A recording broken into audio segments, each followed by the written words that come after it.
कि वो अपनी शर्तों के हिसाब से जंग खत्म करेगा, मगर ट्रंप कहते हैं बातचीत तो हुई है। तो फिर सवाल है कि ट्रंप बातचीत के नाम पर जंग से पीछे क्यों हट रहे हैं? क्या अमेरिका एक लंबे युद्ध के लिए तैयार नहीं था? क्या अमेरिका को ये लगने लगा कि वो ईरान का मुकाबला नहीं कर पा रहा? क्या अमेरिका को ये समझ आ गया कि ईरान वॉर की वजह से वो अपनी सुपर पावर वाली साख खो रहा है?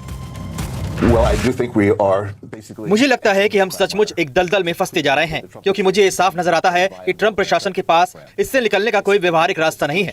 हमें ये युद्ध शुरू ही नहीं करना चाहिए था। अगर ट्रंप प्रशासन अपना निवेश बढ़ाता है, अगर वो वास्तव में मरीन्स को मैदान में उतारते हैं और खार्क द्वीप या हॉर्मुज स्ट्रेट के तटों की निगरानी करते हैं, तो हम बड़ी संख्या में अमेरिकी सैन्य जवानों को गंभीर खतरे में डाल देंगे। हालांकि फॉक्स न्यूज को दिए इंटरव्यू में ट्रंप ने कहा कि उनकी बातचीत पर्दे के पीछे हुई है।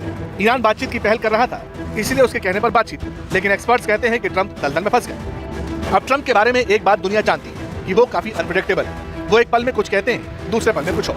पहले कह रहे थे कि ईरान से बातचीत हो रही है, फिर कहने लगे कि ईरान को एटमी प्रोग्राम छोड़ देना चाहिए। ट्रंप का फिर बयान आया कि ईरान को बैलिस्टिक प्रोग्राम भी छोड़ देना चाहिए, और जब बातचीत हो रही थी तभी 28 फरवरी को हमला कर दिया। इसके बाद ट्रंप बोले कि हम बातचीत नहीं करेंगे, अब ईरान में रिजीम चेंज होकर रहेगी, लेकिन फिर कहने लगे ईरान को बिना शर्त सरेंडर करना होगा। ट्रंप ने फिर सुर बदले और कहने लगे कि वो किसी भी वक्त जंग रोकने का ऑर्डर दे सकते हैं। फिर ट्रंप ने कहा कि वो चाहे तो 1 घंटे में तेहरान का खात्मा कर सकते हैं। ट्रंप फिर कैमरे के सामने आए और बोले कि हम 2 सेकंड में ईरान को खत्म कर देंगे। फिर पलटे और कहने लगे कि वहाँ बातचीत करने वाला कोई है ही नहीं। ट्रंप ने फिर कहा कि अगर ईरान ने बात नहीं मानी तो एनर्जी सिस्टम खत्म कर दिया जाएगा।